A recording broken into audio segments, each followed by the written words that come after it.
ప్రేమ, నమ్మకమైన ప్రభువైన యేసు నామములో శుభములు పలుకుతూ, నేటి బంగారు పరుగులో కొన్ని జీవిత, ఆత్మీయ సత్యాలను తెలుసుకుంటూ, ప్రార్థనలో మేడగది అనుభవం, మరి దేవుని యొక్క మరి సన్నిధి, ఈ 2 విషయాలు చెప్పాలని నేను కోరుకుంటూ నేను ఆరంభిస్తున్నానండి. బైబిల్ సత్యాల్లో యేసుని నమ్మిన వారికి మరి గుర్తుంచుకోవాల్సిన విషయాలు: యేసు వైపు చూడాలి, యేసుని వెంబడించాలి, యేసుని స్వరం వినాలి, యేసుని ప్రకటించాలి, యేసుని ప్రేమించాలి, యేసు కొరకే జీవించాలి, యేసులోనే మరణించాలి. అది మన క్రైస్తవ కర్తవ్యాలు. మరి నా కట్టడలు బోధించినందుకు మరి దేవునికి స్తుతించాలి, నా విజ్ఞాపన ఆలకిస్తున్నందుకు స్తుతించాలి, నా అవమానమును పోగొట్టినందుకు స్తుతించాలి, నాకు ఆశ్రయ దుర్గమైనందుకు స్తుతించాలి, నా భారాలు భరిస్తున్నందుకు స్తుతించాలి అని భక్తులు అంటారు. అయితే మరి ఏ నీడలో మనం ఉన్నామని చక్కటి తలంపు ఉంది. ఏంటంటే, ముండ్ల పొద దగ్గరికి వెళ్ళి నువ్వు రాజుగా చేయమన్నప్పుడు అది పాము పడగలాంటిదే కదా ముళ్ళ పొద. అది అది ముందు ఆకర్షణ, తర్వాత ఆవేదన. ఈ నీడ మనకొద్దు బాబోయ్ అనిపిస్తుంది కదా. ఆ నీడ మనకొద్దు, సైతాన్ నీడ. తర్వాత సొరచెట్టు నీడ యోనా దగ్గర. మరి ఆ శారీరక బంధాలు ఇవన్నీ కూడా సొరచెట్టు లాంటివే, ఒక క్షణంలో వాడిపోతాయి, ఓడిపోతాం. మనం స్నేహితులు, బంధువులు కష్టం వస్తే చూసేందుకు పలకరించే వారు కూడా ఉండరు. అది సొరచెట్టు నీడట. తర్వాత బద్రి వృక్షపు నీడ. రోషంతో 850 మందిని ప్రవక్తలను మరి ఓడించినటువంటి ఏలియా జెజబెలి బెదిరింపులకు వచ్చి బద్రి వృక్షం దగ్గర ఉంటాడు కదా. ఏ సమయంలో వచ్చాడు? నిరుత్సాహము, భయము, పిరికితనం ఉన్నప్పుడు. ఆ నీడ. అది ఏ నీడలోకి పరిగెత్తాలి మనం? జలధర వృక్షపు నీడకి పరిగెత్తాలి. పరమగీతాల్లో ఉంటుంది కదా, అది రెక్కల నీడ. ఆయన దాంట్లో ఆనందము, ఆశీర్వాదము ఇవన్నీ కూడా మనకి లభిస్తాయి. మరి ఈ రకంగా దేవుడు మనకు కొన్నిసార్లు లెక్కడుగుతాడు. ఏ విషయాలు లెక్కడుగుతాడు? దేహంతో జరిగించిన కార్యాలకి క్రియలు చొప్పున అవి మంచివైన చెడ్డవైనో న్యాయపీఠం మీద ఉంచోవాలి. వ్యర్థంగా పలికే మాటల గురించి లెక్క అడుగుతాడు. దేవుడు మనకి తలాంతుల బట్టి కూడా లెక్క అడుగుతాడు. మనకు నచ్చినట్లు చేస్తే అది భక్తి అవ్వదు. దేవునికి నచ్చినట్టు వాక్యాన్ని అనుసరించి చేసేదే నిజమైన భక్తి. మరి పారే నది తిన్నగానే ప్రవహించాలనుకోదు. తన దారిన ఎదురైన ప్రతి పరిస్థితిని ఒక మలుపుగా మలుచుకొని ముందుకు సాగుతుంది. నిజంగానే నేర్చుకోవాలనుకుంటే ప్రకృతిలో ప్రతి చర్య కూడా ఒక పాట నేర్పిస్తుంది మనకి. తర్వాత జీవితంలో కష్టాలకు మొందట శ్రమ, సహనం. ఒక దీపం వేల దీపాలను వెలిగించేది, అది కాంతి ఏమి పోగొట్టుకోదు. అది అలాగే మన సంతోషాన్ని, దుఃఖాన్ని ఇతరులతో పంచుకుంటే తరిగేది ఏమీ ఉండదు. ఎంత దూరంలో ఉన్నారో అంత కాదు, మనసుకి అంత దగ్గరగా ఉన్నారో మనకి ముఖ్యం. మరి అడగటం చేత కానప్పుడు ఆశించకూడదు, ఇవ్వటం చేత కానప్పుడు ఆశ చూపించకూడదు. అయితే మాట యొక్క శక్తి గొప్పది, మాటలో ఉన్న అంతరార్థము మరి అదే మాటలో మాధుర్యం కూడా గొప్పది. కాబట్టి మన సమయోచితంగా మాట్లాడటం అని బైబిల్లో చక్కగా నేర్పాడు. మరి వంట పాత్ర రోజు తోముకుంటాం, మరి అప్పుడు పనికి రాకుండా పోద్ది, అలా తుప్పట్టిపోద్ది. అలాగే మనసుని రోజు ధ్యానం ద్వారా మనం శుభ్రపరుచుకుంటూ ఉండాలి, లేకపోతే అపవిత్రత పెరిగిపోతుంది. అది గమనించుకుందాం. ప్రపంచంలో 100 పాళ్ళు ఎవరు ఇష్టపడలేం పూర్తిగా. నచ్చిన విషయాలు పంచుకుంటాం, నచ్చని విషయాలు తెంచుకుని ముందుకు సాగిపోతూనే ఉండాలి. నీ గమ్యం చేరే దారిలో ఎరిసిపడే కళ్ళుంటాయి, ఎత్తి చూపే వేళ్ళుంటాయి, వ్యంగ్యంగా మాట్లాడే నోళ్ళుంటాయి. బెదిరేవో నువ్వు నీ గమ్యం చేరలేవు. దేవుని యొక్క ఎవరి మనసు నీ మీద ఆనుకుంటుందో పూర్ణ శాంతితో ఈ భయంకరమైన లోకంలో ధైర్యంగా జవాలంటే నేను సదా నీతో ఉంటా అని చెప్పిన అనుభవం బట్టి మనం ముందుకు సాగాలి. మనకి ఎంత ఆస్తి ఉన్నా, తినేది ఆహారాన్ని, ఎంత గుర్తింపు ఉన్నా అందరూ చూసేది మంచి గుణాన్ని. మనం ఎంత మరి మంచి కులంలో పుట్టిన అందరూ చూసేది మంచితనాన్ని. మనదెంత గొప్ప మతమైన అందరూ చూసేది మానవత్వాన్ని. కాబట్టి ఈ అనుభవాలు మంచితనము, మరి మంచి గుణము, మానవత్వంతో మనం దేవుని మీద ఆధారపడి మంచి భక్తికి జీవితం జీవించడం నేర్చుకోవాలి. అలా వచ్చేటప్పుడు తల వంచితే ప్రాణం నిలబడుతుంది. గొడవ వచ్చినప్పుడు ఒక్క అడుగు వెనక్కి వేస్తే బంధం నిలబడుతుంది. వెనక్కు తగ్గటం వల్ల క్షణం మాత్రమే ఓడిపోతాం, కానీ ఆ బంధం నిలబడటం వల్ల జీవితాంతం మన ప్రభువులో విజేతలుగానే ఉంటాం. మనం సంతోషం నేర్పలేని ఎన్నో విషయాలు కన్నీడు నేర్పుతాయి. గెలుపు నేర్పలేని పాఠాలు ఎన్నో ఓటం నేర్పుతుంది. స్నేహం నేర్పలేని ఎన్నో జాగ్రత్తలు మనకి మోసం కూడా నేర్పిస్తుంది. కాబట్టి నేర్చుకునే వాళ్ళంగా ఉండాలి. జీవితం నుండి దేవుడు మనం నేర్పే పాఠాలు ఏంటంటే, ఎప్పుడు సంతోషమే ఉంటే దుఃఖాన్ని మర్చిపోతామట, ఎప్పుడే దుఃఖం ఉంటే సంతోషాన్ని మర్చిపోతాం, ఎప్పుడు సుఖంగా జరిగితే కష్టాన్ని మర్చిపోతాం, ఎప్పుడు మరి కష్టంగా సాగితే సుఖాన్ని మర్చిపోతాం. కాబట్టి ఎప్పుడు ప్రేమిస్తే మరి ద్వేషాన్ని మర్చిపోతామంట. జీవితం ద్వేషం పడుతూ ఉంటే ప్రేమలో మాధుర్యాన్ని మర్చిపోతాం. కాబట్టి దేవుడు ఎన్ని కలబోసి అన్ని అనుభవాలు కలిపే జీవితానికి మనకిస్తాడండి. అవన్నిటితో కూడా నేను లోకాన్ని జయించాను. నా నా నా నా దగ్గర రండి విశ్రాంతిస్తా అని చెప్పిన దేవుణ్ణి మనం ఆశ్రయించాలి. మనకంటే ముందుకు వెళ్ళిన వారికంటే గొప్పోళ్ళం కాదు. మనం మంచివారం కాదు గానీ కానీ దేవుడు కేవలం మన కృప మూలంగానే బతుకుతున్నాం. కాబట్టి ఈ దేవుడు మనకిచ్చినటువంటి చక్కని జీవితాన్ని అది ఉపయోగకరంగా వాడుకోవడానికి ఆయన్ని ఎక్కువగా స్మరిస్తూ, ఎక్కువ ప్రాధాన్యత ఇస్తూ, మొదటి స్థానాన్ని ఇస్తూ, ఆయన అంతవరకు నమ్మకంగా ఉన్నప్పుడే ఆయన రాకడలో ఎత్తబడతామని గుర్తించి మరి సాగిపోదాం. అయితే ప్రార్థనలో మరి మేడగది అనుభవం ఎంతో గొప్ప అనుభవం మనం చూస్తూ ఉంటాం. మేడగదిలో శిష్యులు, స్త్రీలు, మరియా 70 మంది అపోస్తులు కలిసి 120 మంది చేరారు అక్కడ. అది అది ఎక్కడంటే అది యెరూషలేం దేవాలయానికి దగ్గరగా ఒక చిన్న గది, చిన్న ఇల్లు, చిన్న గదిలో మేడగది అంతే. 120 మంది పట్టేది. అది దేవుడైతే రక్షకుడు జన్మించడానికి మరియా గర్భం ధరించిన ఆ సమయంలో అప్పుడు తల్లి కావాల్సి వచ్చింది క్రీస్తుకి. ఇక్కడ కూడా సంఘం ఏర్పడాలంటే ఇక్కడ కూడా తల్లి ఉంది. ప్రత్యేకంగా చెప్పారు యేసు తల్లి మరియ కూడా ఉందని. నిజంగా ఇక్కడ కూడా సంఘం స్థాపనలో కూడా మరియ ఉంది. అపోస్తల కార్యాలు ప్రతి అధ్యాయంలో కలబోసి అన్ని సందర్భాల్లో స్త్రీలు కూడా ఉన్నారు. అపోస్తల బోధల్లో పురుషులు ఉన్నారు, స్త్రీలు చేర్చబడ్డారు. సంఘం అంటే స్త్రీ పురుషులు కలిసి ఆరాధించే సమూహం. సంఘ వ్యవస్థ ఆరంభమై లోకంలో విస్తరించింది కదా. అయితే దేవుడు మన కార్యాల్లో ఫలితం పొందాలంటే వేచి ఉండాలి, కనిపెట్టాలి. అక్కడ వాళ్ళ మేడగదిలో వాళ్ళు కనిపెట్టారు. వీరంతా నిలిచి ఉన్నారు. అందువల్ల బూదిగంతాల వరకు వారి యొక్క సాక్ష్యం విస్తరించబడింది. మన జీవితాల్లో, ఉద్యోగాల్లో, వివాహాల్లో, ఆర్థిక పరిస్థితుల్లో, ప్రార్థనలో కనిపెట్టుట చాలా ప్రాధాన్యతమైంది. ఇక్కడ మన మేడగది అనుభవంలో కనిపెట్టే అనుభవం మనం చూసుకోవాలి. కనిపెట్టడం కోసం వేచి ఉండాలి. మన ఆతృతలు, మన సామర్థ్యంపై నమ్మకం పెట్టుకుని సొంత ప్రయత్నాలు చేయకూడదు. కనిపెట్టే సమయం, మనకు దేవునిలో కనిపెట్టే సమయం విలువైన సమయంగా గుర్తించుకుని దాన్ని ఉపయోగించుకోవాలి. మన సొంత జ్ఞానం ప్రాధాన్యత అపజయం పొందుతాం. దేవుని కొరకు వేచి ఉండాలి. ఆయన శక్తి కొరకు కనిపెట్టాలి. ఆయన దేవునికే ఏది కనిపెట్టాలో నేర్చుకోవాలి. మరి కనిపెట్టడం నమ్మకత్వాన్ని కనెక్షన్ కదా. మనకు ఆయన లేకపోతే మనకు ఎవరున్నారు? మరి దేవునిపై అనే శిష్యులందరూ కూడా దిగులు పడిపోయారు, బెంగపడిపోయారు. దేవునిపై ఆధారపడాలి కదా. క్రీస్తు ఏమైనా వెళ్ళిపోవాలి అన్నప్పుడు సత్యస్వరూపుడైన ఆత్మ మీకు బోధిస్తాడని చెప్పినట్టుగా ఆ ప్రకారమే ఆయన చేసి చూపించాడు. క్రీస్తు మాట ప్రకారం చేయడం, ఆయన ఇష్ట ప్రకారం చేస్తే మనకి ఫలితం ఉంటుంది, లేకపోతే ఫలితాలు లేదు. ప్రార్థించాలి, ఉపవాసం ఉండాలి. ఎన్నో చక్కని సుబోధాలు మనకు చేశారు. దైవశక్తి అందరినీ మరి మండించింది, అందరినీ ఆత్మతో నింపింది. ముందు ప్రత్యక్ష గుడారంలో ప్రవేశించాడు, తర్వాత దేవాలయంలో ప్రవేశించాడు, తర్వాత చివరికి క్రీస్తు మన హృదయాలకి నివసిస్తున్నా అన్నాడు. క్రీస్తే మన ఆలయం అని చెప్పి మనం తెలుసుకుంటున్నాం కదా.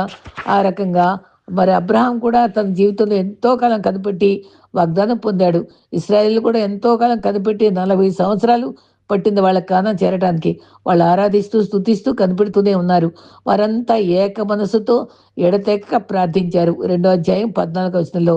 మరి యెషయా 37:3లో ఆ దినమున దూషణ శిక్షణ మరి ఉన్నటువంటి ఆ దినాల్లో శిక్ష మనకు శక్తి అవసరం. 120 మందికి నా అగ్ని నాలుకల ద్వారా శక్తి పొందగా 15 మంది దేశాల వారు, విదేశాల్లో వారందరూ విభిన్న భాషలతో మాట్లాడటం చూస్తారు. వాళ్ళు గుర్తుపడతారు. ఆ గుర్తుపట్టుకి వారు ట్రాన్స్లేట్ కూడా చేయగలుగుతారు. ప్రతి ఇంట సంఘాలు ఏర్పడ్డాయి. పరిశుద్ధ గ్రంథము మేలిం బంగారం కంటే విలువైందని, మన త్రోవకు వెలిగించే దీపమని, రక్షణని, విడుదల ఆశీర్వాదం లభిస్తుందని.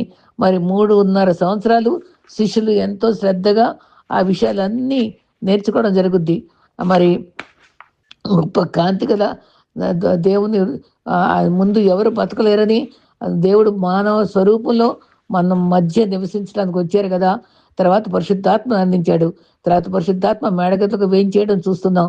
అద్భుతంగా మన జీవితంలో ప్రవేశించి అక్కడ వాక్శక్తి అనుగ్రహించాడు. నోటికి వాళ్ళ సొంత జ్ఞానంతో మాట్లాడలేదు, వాళ్ళు ఆత్మశక్తితో, వాళ్ళు ఎంత అన్య భాషలతో మాట్లాడే శక్తిని వారు మరి స్వస్థతపరిచే వరాల్ని అవన్నీ కూడా వాళ్ళు మేడగదిలో కనిపెట్టినప్పుడే పొందుకున్నారు.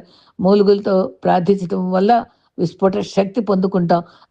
ముఖ్యంగా అభిషేకం ఇస్తారు, ధైర్యం ఇస్తాడు. దేవుని యొక్క అభిషేకం మన ధైర్యం ఇస్తుంది.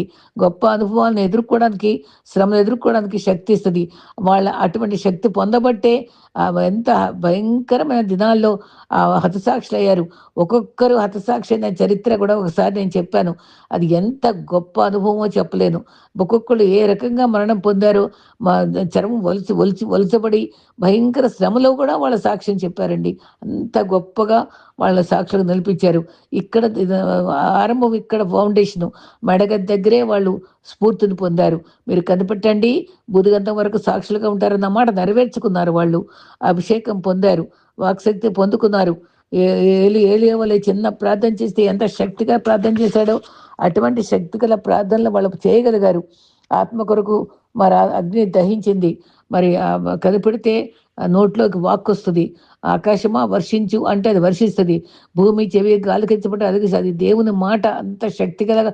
మనకు కూడా మాకంటే గొప్ప కార్యాలు చేస్తారని క్రీస్తు కూడా చెప్పారు. గడగడ వణుకుతూ లోబడుతూ ఆయన చిత్తం చేయడం మనం నేర్చుకోవాలి. ప్రేమతో బతకాలి. దేవుడు ఏం చేయవద్దంటే చేయకూడదు.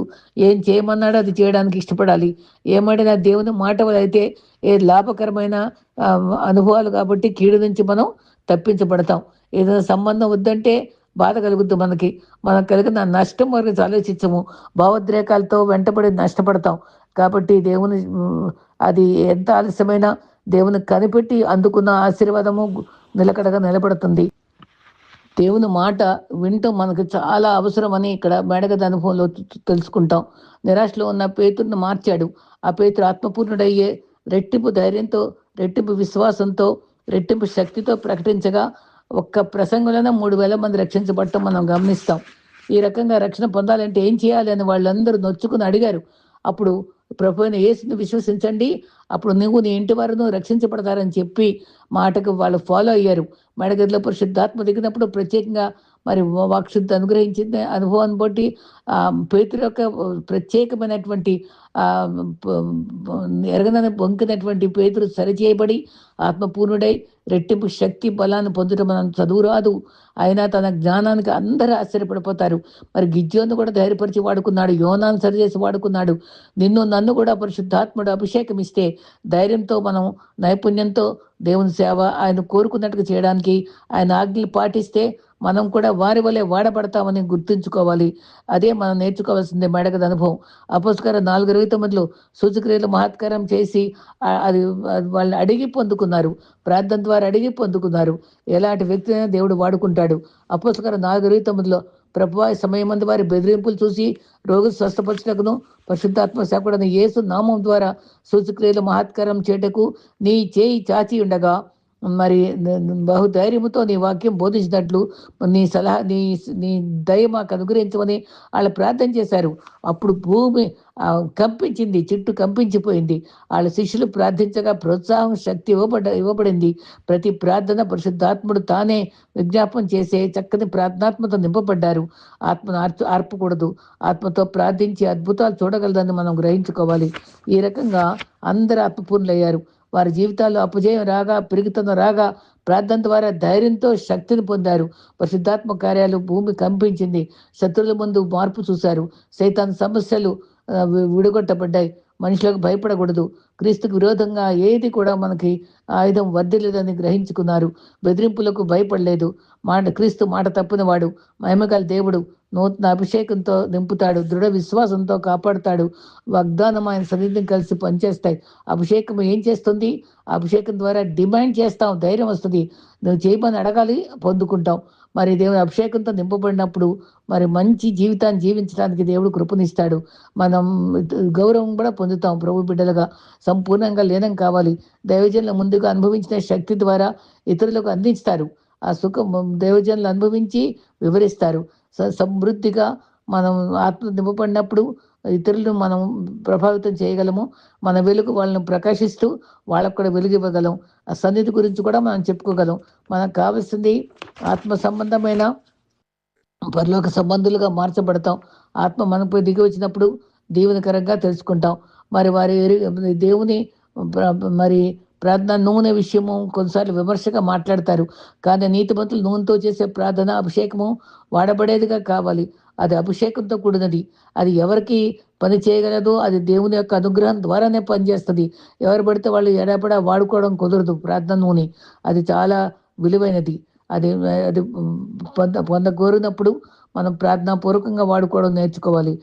మరి ఆయన 116 కీర్తనలో కూడా ప్రామిస్ అండ్ ప్రెజెన్స్, ఆయన నాకు ఆలోచనకర్త యెహోవాను స్తుతిస్తాను, రాత్రి గడియలలో అంతరంగం నాకు బోధిస్తుంది, ఆయన సన్నిధితో గడుపువారు అట్టివారే. కాబట్టి ఆయన సన్నిధిలో మనము ఆయన బోధించే దేవుడు. రాత్రి సమయంలో మనకు కావలసిన ఆత్మ సంబంధమైన అనుబంధాలు అన్వయించుకోవాలి. ప్రభు ఇచ్చిన వాక్యంలో ఇశ్రాయేలు మూలు కొలిపిని మోషన్ పంపినట్టుగా మన జీవితాల్లో మంచి మంచి సందేశాల ద్వారా, మంచి మంచి యూట్యూబ్స్ ద్వారా, మంచి సేవకుల ప్రసంగాల ద్వారా మనకు ఎన్నో ప్రభు మాట్లాడుతున్నారు. మనం అంగీకరించాలి, బలపడాలి, ఆత్మీయంగా ఇతరులకు బలపరిచే అనుభవంలో రావాలి. అది మన కర్తవ్యం. ఆలోచనకర్త దేవుడే, రాత్రి సమయంలో బోధించేవాడు ఆయనే. మనం ప్రార్థించక మనం ఆత్మ పొందుకోలేకపోతున్నాం. ఏకాంతంతో ప్రార్థించి కనిపెట్టినప్పుడు శక్తిని పొందుతామని మనం నమ్ముకోవాలి. దేవుని శక్తి ద్వారానే మనం గొప్ప జ్ఞానం ఇవ్వడానికి ఆశిస్తున్నాడు. మన ప్రత్యేక గోత్రికలు పరిశుద్ధాత్మ అనుభవం పొందుకోవటానికి దేవుడు కోరుకుంటున్నాడు. ఆ జ్ఞానం మనలో రావాలి. లోతైన భక్తి మనకెంత భక్తి అక్కర్లేదులే, ఆదివారం గంట అయితే చాలే అనే అది పరిమితిగా ఉండే భక్తి కాదు. ప్రభుతో అతి సన్నిహితంగా ఆయన ప్రతి చిన్న విషయం దావీదు కూడా సంప్రదించినట్టుగా మనం సంప్రదించుకోవాలి. చేయొచ్చా, చేయకూడదా అని అడిగే స్థాయికి రావాలి. మనం ఆత్మతో పొందుకుని ప్రతి స్టెప్ కూడా ఆయనతో ఆర్డర్ చేయబట్టం విశ్వాస యొక్క కర్తవ్యం. అసిన వారికి నెమ్మది కలిగించగలరు. అభిషేకం అంటే త్యాగంతో కూడినది. మరి ప్రేరణ అది సున్నితంగా ఆరంభమై విస్తృతంగా ప్రబలుతుంది. అది శోధనను జయాన్నిస్తుంది. దేవునితో సహవాసం కలిగి ఉండాలి. ఈ మెడగద అనుభవంతో పాటుగా అనుబంధంగా ఆయన సహవాసాన్ని గురించి కూడా మనం తెలుసుకోవాలి. మనకు ఆదరణకర్తగా దేవుడు మనకు అనుగ్రహించాడు. ఫెలోషిప్, కమ్యూనియన్, సహవాసం అంటే దేవునితో సహవాసం ప్రాముఖ్యమైంది. మనం పుట్టించింది దేవునితో సహవాసం కలిగి ఉండడానికే. మరి ఎందుకు మరి ఆదాము అవ్వను సృజించాడు? ఆయనతో సహవాసం చేయడానికే మానవుని సృజించాడు. మనం నిర్లక్ష్యం చేస్తున్నాం. ఆయన సహవాసము కోరుకుంటున్నాడు కనుక మనం ఆయనతో సన్నిహితంగా ఉంటానికి నేర్చుకోవాలి. స్నేహితులు, స్వకీయులు, ఇరుగు పొరుగు వారితో సహవాసం చేస్తూనే ఉంటున్నాం, కానీ లోక వారితో ప్రభుతో సహవాసం కలిగి ఉండటం ఆశపడాలి. ఆయనతో అది దేవునికి అది అభిష్టమై ఉన్నది. మరి సహవాసం అంటే ఎంతవరకు ఉంటుందో ఆలోచించండి. చాలా తక్కువగా సమయం గడిపే వాళ్ళు తక్కువ భక్తితో ఎక్కువ సమస్యలు ఎదుర్కొంటారు. ప్రభుతో గడిపేవారు సమస్యల్లో ప్రభు తోడుంటాడు కాబట్టి ధైర్యంగా ఎదుర్కొని విజేతలుగా ఉంటారు. సహవాసం అంటే ఏంటి? 1 యోహాను 1:3 మాతో కూడా నీకును సహవాసం కలిగినట్లు నేను చూసిన దాన్ని వినిన దాన్ని నీ తెలియజేసి మన సహవాసం అయితే తండ్రితో కూడా ఉన్నది. ముందు యోహాన్ చెప్పిన మాట ఏంటంటే మన సహవాసము ముందు తండ్రి అయిన దేవునితో ఉంది. ఆ తర్వాత రెండవ సంగతి ఏంటంటే ఆ సహవాసము ఆయనతో పాటుగా కుమారుడైన యేసుక్రీస్తుతో కూడా ఉంది. ఫస్ట్ దేవుడు, తర్వాత కుమారుడు, మూడవది పరిశుద్ధాత్మ. ముగ్గురు త్రిత్వంలో ముగ్గురు కూడా మనకి సహవాసిగా ఉంటున్నారు. 1 కొరింథీ 1:9 ఆశపడిన వాళ్ళకి త్రిత్వము మనకు సహాయపడుతుంది. సహవాసముకు పిలువబడినప్పుడు సువార్త ద్వారా దేవుని పిలుపును గ్రహించి దగ్గర అవ్వాలి, అది తీర్మానించుకోవాలి. మరి మరి పరిశుద్ధాత్మ ద్వారానే ఇది అనుభవం జరుగుతుంది. మరి వివాహం చేసుకుంటున్నామంటే ఒకరినొకరు కలిసి బతకడానికి నిబంధన చేసుకున్నట్టే కదా. కాబట్టి ప్రభుతో కూడా మనం నిబంధన చేసుకుని ఆయనతో గడపడానికి ఇష్టపడాలి. ప్రకటన 3:20 తలుపు తట్టుతున్నాడు కదా, ఎవరు తలుపు తీస్తే ఆయనతో సహవాసం చేసి భోంచేస్తామని కూడా ఉంది ఆయన చిత్తంలో. 2 కొరింథీ 13:14 ప్రభు యేసుక్రీస్తు కృపయు పరిశుద్ధాత్మ సహవాసము మీకు తోడై ఉండును. ఇప్పుడు ఇందాక ఏమనుకున్నాం? తండ్రితో సహవాసము, ఆయన కుమారునితో సహవాసము, తర్వాత ప్రభు యేసు కృప వల్ల పరిశుద్ధాత్మతో సహవాసము తోడై ఉంటుంది మనకి. తర్వాత కుమారుడు, వీళ్ళందరూ కూడా మనకి ఫిలిప్పీ 2:1 ప్రేమ వలన, ఆదరణ వలన, ఆత్మయందు ఏ సహవాసమైనను మరి ఆ ఆత్మయందు సహవాసం అని రాయబడింది. ఆత్మ అనగా పరిశుద్ధాత్ముడు. 1 కొరింథీ 12:13 గ్రీకు దేశస్థులమైన ఒక ఆత్మ కలిగి బాప్టిజం పొందామన్నారు. మిస్సా అనుభవం ఒకటి మనం జ్ఞాపకం చేసుకోవాలి. న్యాయాధిపతులు 11:11 మరి యెఫ్తా మరి వాళ్ళ బ్రదర్స్ కోరుకుని నువ్వు రా, తృణీకరించి తర్వాత వాళ్ళు నువ్వు రా మాకు యుద్ధం చేయమన్నప్పుడు వెంటనే ఒప్పుకోలేదు. మిస్పా దగ్గరికి వెళ్ళి అక్కడ ప్రభు దగ్గర సంప్రదించాడు. అక్కడ అది మనకు చాలా అవసరం. ప్రతి జీవితంలో ఒకళ్ళకి మిస్పా స్థలం ఉండాలి. అది జయమిచ్చే స్థలము, విజ్ఞాపన చేసే స్థలము, ప్రార్థనా స్థలము, నిబంధన స్థలము. యాకోబు మామగారితో స సంధి చేసుకున్నప్పుడు అక్కడే మిస్పాలోనే సంప్రదించుకున్నారు. క్రీస్తు మనకు మిస్పాగా ఉండాలి. సమూయేలు నిబంధన చేసుకోమన్నాడు. తర్వాత మిస్పా దేవునితో ఊరేగే స్థలము. దానియేలుకి విస్పా ఉంది. గెత్సెమనేకి అనే స్థలము క్రీస్తుకి విస్పా ఉంది. మన గృహంలోనే ఒక స్థలం విస్పాగా పెట్టుకుని ఆ సమయంలో మోకరించి మనం ప్రార్థించుకు సహవాసం కలిగి ఉండటం నేర్చుకోవాలి. సహవాసం ఉందనే భ్రమ పెట్టుకుని చందా ఇచ్చేసి ఆయన పనిచేస్తున్నామని ఎన్నో రకాలుగా దాన్ని సంఘ పరిచయాలు చేయించేమో కానీ ఆయనతో ఆయన కోరుకున్నది అదంతా కాదు. సన్నిహిత సంబంధం కోరుకుంటాడు. మనం సహవాసం పిలువబడ్డాం. మరి మరి భర్త కారు కొనుక్కొని సొంతంగా ఆ వస్తువులు కొనుక్కొచ్చి అన్నీ ఇచ్చి పిల్లలకి అన్ని స్కూల్ ఫీజులు కట్టి అన్నీ చేసి ఆ కారులో పిల్లల్ని ఆయన భార్యని తీసుకెళ్ళడు. వాళ్ళు మాత్రం రిక్షాలు పంపుతాడు. అయితే వాళ్ళని నిర్లక్ష్యంగా చూసుకుని సమయం వెచ్చించడు. ఆ రకంగా ప్రభుతో ఉండకూడదు. ప్రభుతో అతి సన్నిహితంగా ఉండాలి. అటువంటి నిర్లక్ష్య స్వభావాలు ప్రభు ఎడల చూపకూడదు. సహవాసం చేయాలంటే ఎవరితో సహాయం చేయాలో రెండవదిగా సమ్మతి కావాలి. వారి యాక్సెప్టెన్స్ కావాలి. మరి భార్య భర్తలు పెళ్లి చేసుకోవాలంటే ఇద్దరు సమ్మతి కోరుకుంటారు కదా! అలాగే దేవుని యొక్క సమ్మతితోటి మనం ఆయనతో సహవాసం చేయాలి. మనం కూడా ఆయన సన్నిధి కోరుకోవాలి. ఇరువులు మనం కోరుకున్నప్పుడే మనకి కలిసి నడవటానికి ఆమోసు 3:3లో సమ్మతింపకుండా ఇద్దరు కూడా నడిచేతరా? సమ్మతి అవసరం. ప్రభువుతో సహవాసం చేయడానికి సమ్మతించుకోవాలి. అది గుర్తుపెట్టుకుందాం. మరి కుమ్మాడు బురదలో వచ్చేసి ఎత్తుకోమంటే ఎత్తుకుంటామా? ఆళ్ళు కడగబడి స్నానం చేసిరారా అని చెప్పంటాం. అలాగే మనం ప్రభు దగ్గరికి అపవిత్రాత్మతో వెళ్ళకూడదు. ఆయనకి పునర్జన్మ సంబంధమైన స్నానం కావాలి. ఆయన రక్తంతో కడగబడిన అనుభవంతో ఆయన దగ్గరికి సహవాసం చేరినప్పుడే ఆయన మనకి బోధిస్తాడు, నడిపిస్తాడు, శుద్ధి చేసి మనకి ఇష్టంగా మనల్ని వాడుకుంటాడు. ఈ రకమైన అనుభవంతో మనం ముందుకు సాగాలి. తలుపు వద్ద ఉండి తడుతున్నాడు కదా, మనం తీయాలి కదా, విలీనెస్ చూపించాలి కదా. 2 కొరింథీ 6:14లో అవిశ్వాసంతో సహవాసాలు ఉండకూడదు. అది ధనాపేక్ష కూడా విగ్రహారాధన కాగలదని కొలస్సీ 3:5లో చెప్పాడు. విగ్రహారాధన అయిన ధనాపేక్షను చంపివేయమని చెప్పాడు. నిజంగానే డబ్బే వాళ్ళకి దేవుడిగా బతికే జనాలు ఉన్నాం మనం. దేవుని కంటే ఎక్కువ అగ్రస్థానం దేనికి ఇవ్వకూడదు. గొప్పలు, గుర్తింపు, అధికారము, ఆశ, పేరు, నాయకత్వము, దురాశలు ఇవన్నీ కూడా విగ్రహారాధన అవుతుంది. పరిస్థితి లేకుండా, విధేయత లేకుండా సహవాసం చేయలేము. ఆయన సహవాసం చేయడానికి నోవాని తండ్రి ఎంతో చక్కగా ఆజ్ఞాపించినంతా చేశాడు. అంత హానోకుతో కలిసి నడిచాడు. 1 యోహాను 1:6లో ఆయనతో కూడా సహవాసం గలవారంగా ఉండి చెప్పుకోవచ్చు. చీకట్లో ఉంటే అబద్ధికులు అవుతాం. కాబట్టి అన్యోన్యత గలవారమై పవిత్రంగా మనం సహవాసం చేయాలి. అంతేకాదు మేడగద అనుభవం పొందాలి. ఆయనతో సహవాసం చేయాలి. ఇది ఈ దినం సందేశం. దీన్ని మనం అందరం పాటిస్తూ ప్రభుకు అతి సన్నిహితంగా ఉంటూ మరి దేవుని పరిచర్య చేస్తూ ఆత్మ సంపాదనకే తపన కలిగిన వారమై దేవుని యేసుక్రీస్తు కలిగిన ఈ మనసు కలిగిన అనుభవంతో ఆయన క్యారెక్టర్స్ అన్నీ కూడా రూపాంతరం పొందిన వారంగా ఆత్మఫలాలు ఫలిస్తూ ముందుకు సాగిపోదాం. ప్రభు అట్టి కృప మన